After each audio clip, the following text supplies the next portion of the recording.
Well, hello. I'm Janet Morana, the Executive Director of Priests for Life. Welcome to our program. Well, the other title I have is I also co founded the Silent No More Awareness Campaign, which is a campaign of women who regret their abortion, men speaking out who regret lost fatherhood, and siblings who speak out, finding out that their mom had an abortion and they're mourning an aborted sibling. Grandparents who either participated by taking their daughter for the abortion or didn't even know and lost a grandchild to abortion. All this is part of the Silent No More Awareness campaign. And these people, after being hurt by abortion, gone through healing, and now speak publicly about their testimonies in order to basically reach others who are still hurting, to know that there's hope and healing in Rachel's Vineyard and other abortion recovery programs. Also, to reach women who are considering an abortion, to say, don't do it, don't go down that road. It doesn't solve your problem, it creates all these other problems. And also, to reach the public, especially now. We are in what we call a post-Roe America. As you know, June 24th, great day. That was the day the Supreme Court handed down the decision overturning Roe v. Wade and Planned Parenthood versus Casey. But now we're dealing with a lot of things happening all over the states. Well, joining me today is a very good friend of ours, and she's a regional coordinator for Silent No More out in Albuquerque, New Mexico. She's going to share her experiences and tell us what is happening on the ground in Albuquerque, New Mexico with abortion. So welcome to the program, Christina Garza. Hi there, everybody. Hi, Janet. Glad to have you. Thank you for Of course, having you're a regional coordinator. I want people to know what that is basically. If you go to the Silent No More website and you see the little flag there, click on the flag, and you can just go to New Mexico, click that. You will see Christina's lovely picture there. Her testimony, which is not one of a woman who's had an abortion, but actually a woman who lost a sibling to abortion. And she's basically telling people who are in Albuquerque or in New Mexico, if you're hurting from an abortion or some circumstances, we're here for you. And they contact you and you help them find healing, don't you, Christina? Absolutely. Yes. Me and my original coordinator, Michelle Deglau, we help the mothers, the fathers, the grandparents, and the siblings that are also in my um, same boat, actually. And we're hoping to also extend that to former abortionists as well. That's great. That's great. Well, let's focus in first on your story. Yes. As I said, you lost a sibling to abortion. Mhm. Tell everyone how you found out about that and how did you feel when you found out? In April of 2013, we started going to Planned Parenthood as a part of the 40 Days for Life, and my mother didn't come out yet with a secret that she was holding with her for 20 plus years at that point. There was a Jericho Walk, which was held on Good Friday, and my mother and I attended it, and that's when we found out that New Mexico is the late term abortion capital of the world and also in the southwest of the United States. And so I talked to my mom, I talked to my husband. I knew that there was an abortion in my husband's past. I'll get to that in a few minutes. Um, anyway, a couple weeks go by, and my sister and I got into a debate when it came to the abortion issue. And my mom just completely withdrew it. Actually, sadness was on her face. She was about to start crying, and she said that she hoped that me and my siblings would be as forgiving as my late father was. And she had an abortion in 1984, pressured into it at the time by her then boyfriend, actually at Planned Parenthood Surgical Center here in Albuquerque. And the only thing that they asked her was what religion she was, and she said she's Catholic. And they said, "Oh, you'll just be forgiven." They had the abortion done on January 13th of 1984. She was absolutely devastated. They didn't tend to her. They preyed on her emotional status. Um, I got up from my chair because it was for lunch that we met, and I just got up and I hugged her. I was sobbing with her. Um, I told her and my husband have a common bond of not wanting to go through with something that was just so terrible for their children, and so I forgave her. I forgave her then and there. Just loved on her and hugged her, and that started. That was an absolute definite that um, my family and I would get more involved in the pro-life movement here in New Mexico. And so we started out, we were going once a week at that time. And then in 2015, that's when we felt the exact push to go almost daily. And we still go daily to this day. And in front of Southwestern Women's Options, late term abortion facility here in Albuquerque, New Mexico, is notorious with our friends of Abortion on Trial. Um, the lead attorney is also my attorney, um, and also Jamie Jeffries. God bless her.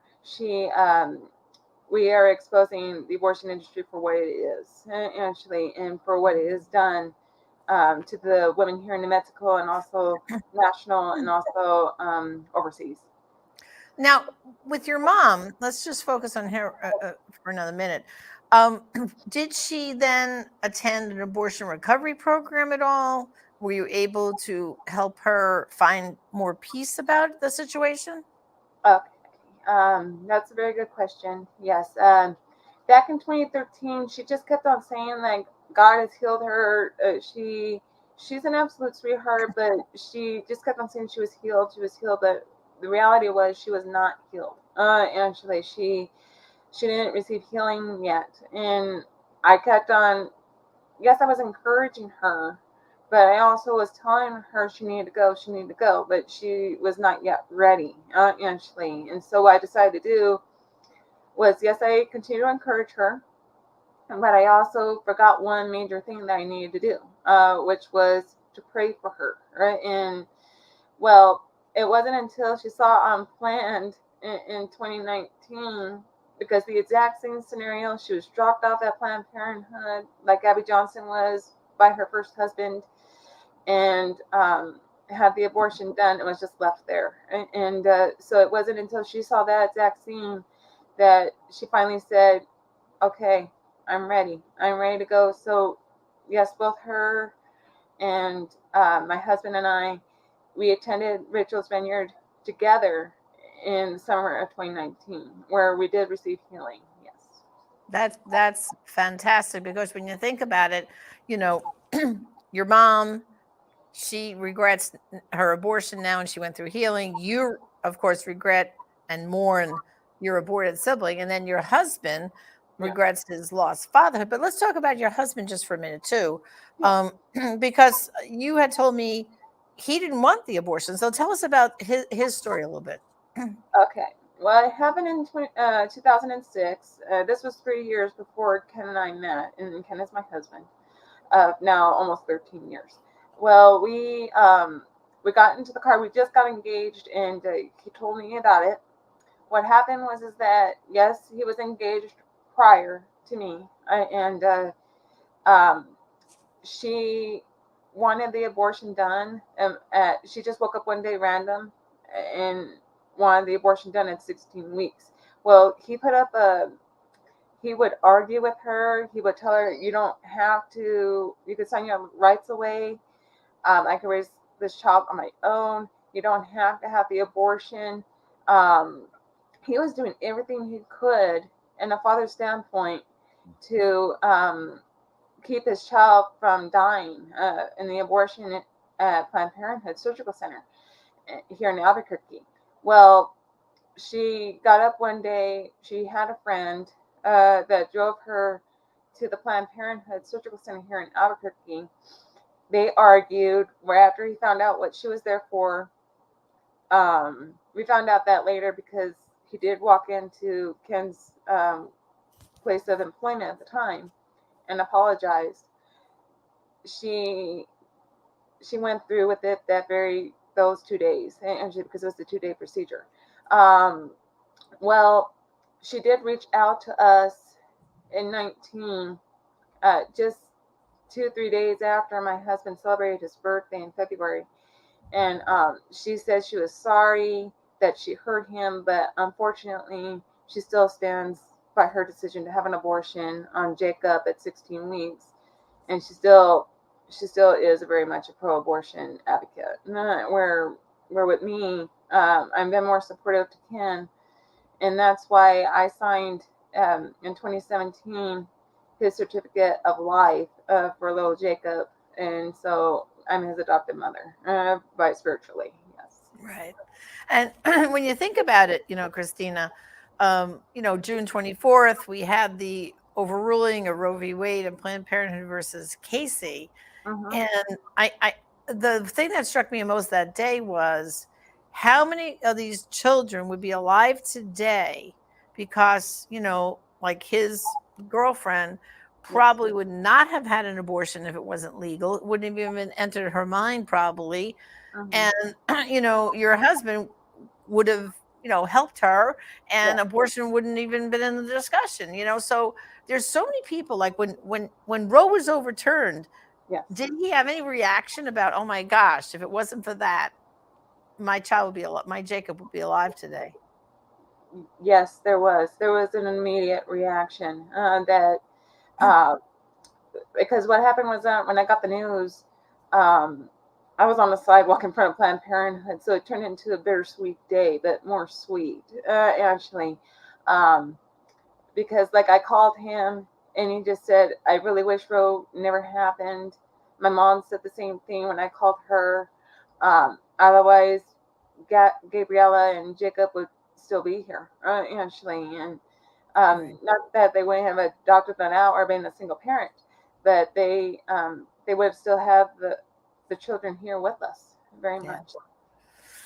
And of course, now you've alluded to the fact that, and I know this, Albuquerque is one of those places that Hmm. does abortion up till birth, Yes. which everyone, the panic when Roe was overruled, that, oh, women can't have abortions now, oh my goodness, it's like, no, there's plenty of states that still Hmm. kill babies to birth, New Mexico being one of them, and right there in Albuquerque, it's like the abortion late term abortion city.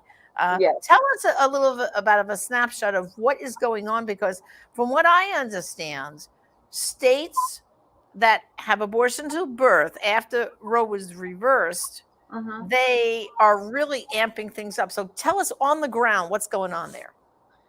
Very good.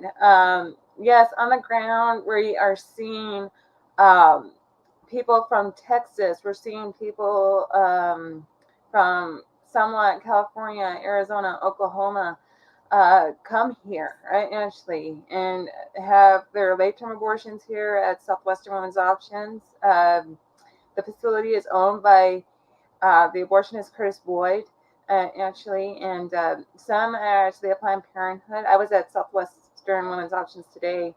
Um, yes, like it's, and also that now there's another abortion clinic opening here in Albuquerque. Um, it's going to get busy. It has gotten busy since Roe was overturned.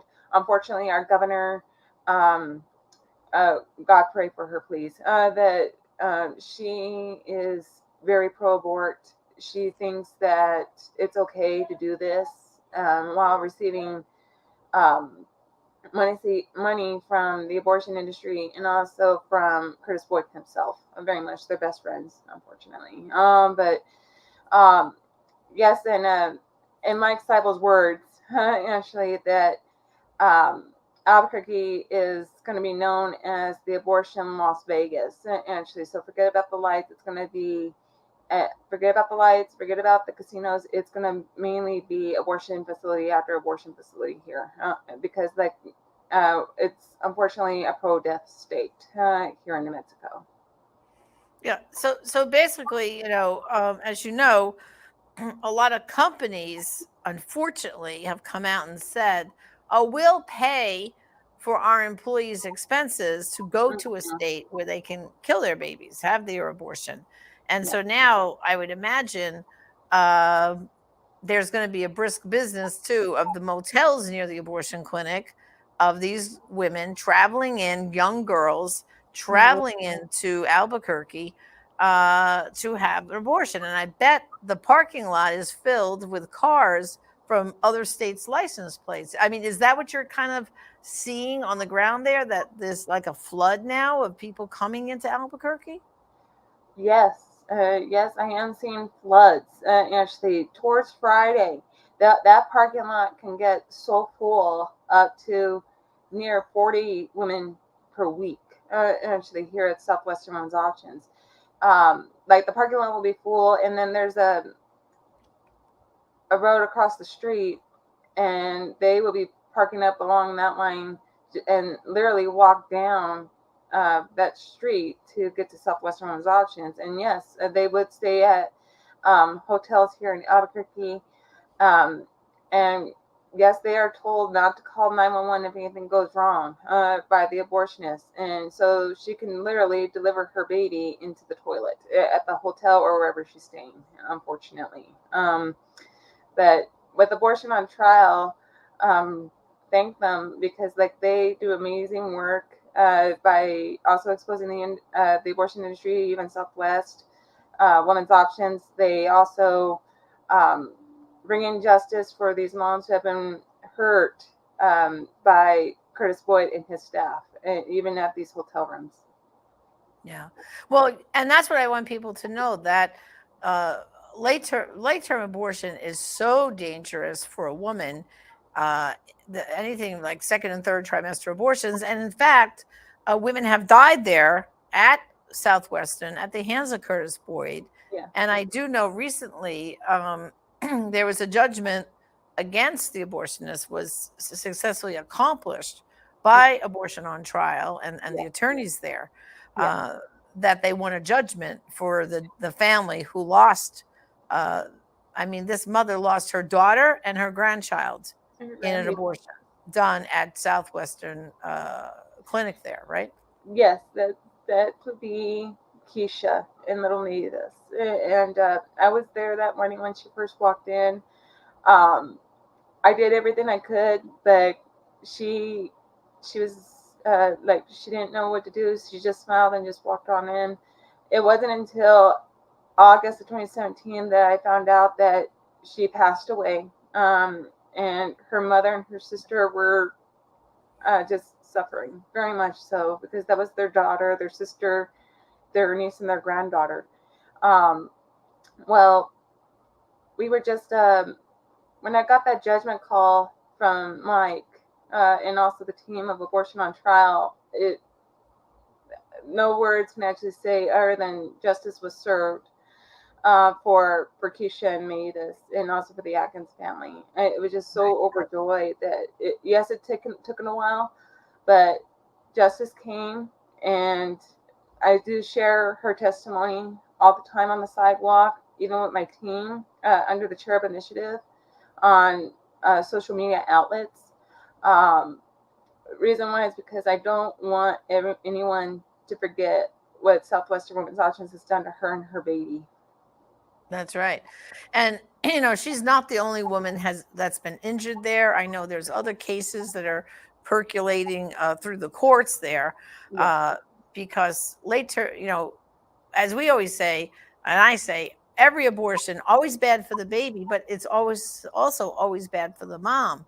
yeah, And what goes on there at the hands of Curtis Boyd is just despicable.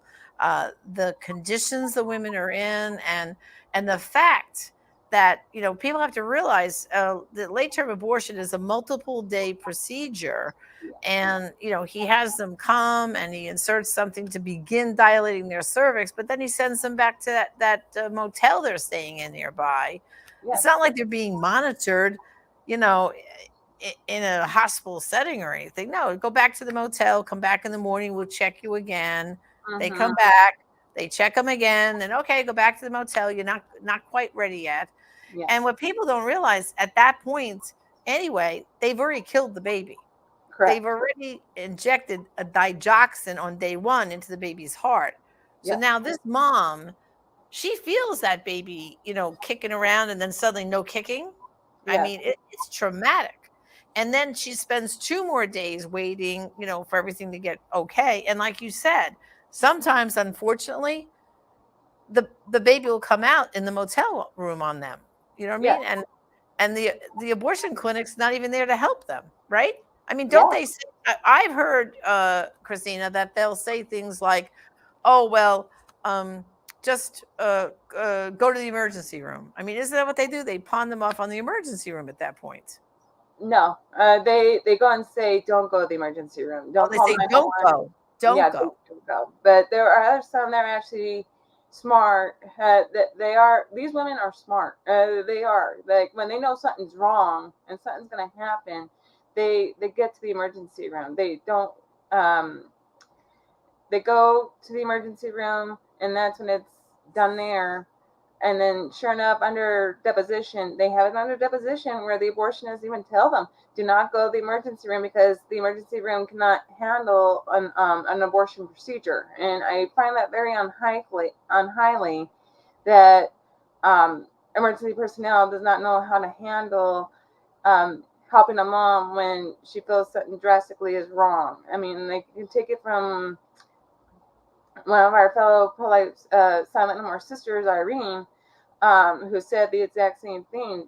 They told her not to go to the emergency room, and sure enough, she did. And yes, after hours, she gave birth to her daughter, but she still lived in that pain and regret for what she did, actually. So it's I was I always tell this to the girls. If you feel that something is drastically wrong, don't listen to the abortionist. Go to the emergency room. I don't care what the situation is.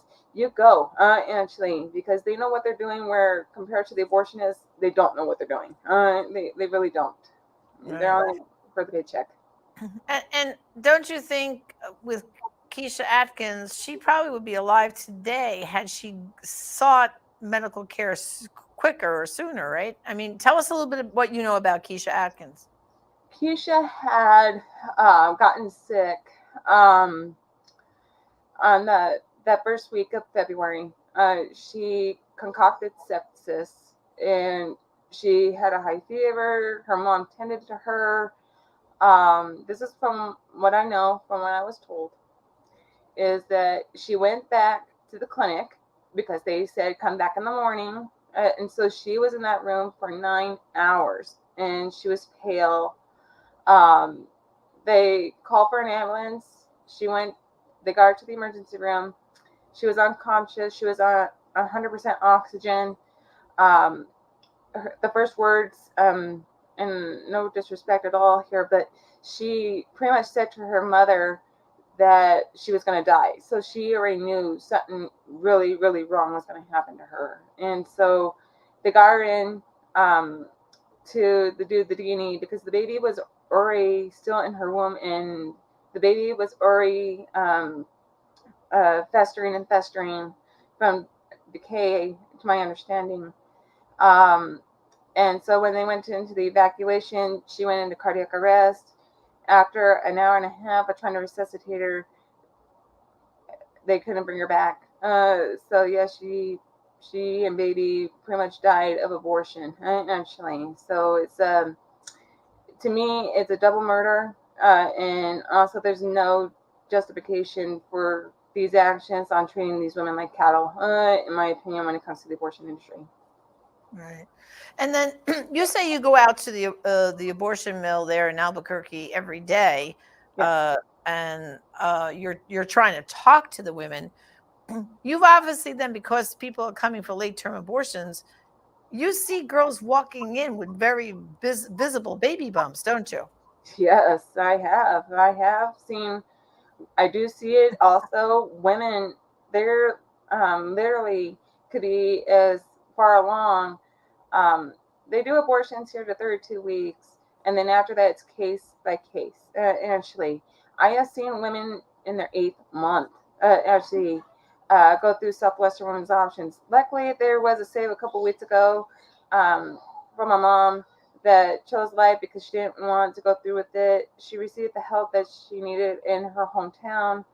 Um, but yes, these women, um, they can actually go forward that far along in their pregnancies. And I'm going to bring up one story, actually, and this is a victory one. It was over the 4th of July holiday in 2016. My partner and I, we were out there, and we were just we were in prayer, we were doing outreach, and it being after the 4th of July holiday, um, we were expecting it to be busy. And yes, we get a couple of mommy hope bags, and well, this mom, we call her um, Mama R, for her protection purposes, and she walked in and out of that clinic 4 or 5 times, and we kept on offering her a mommy hope bag. We told her we were praying for her, we love her, and it was on the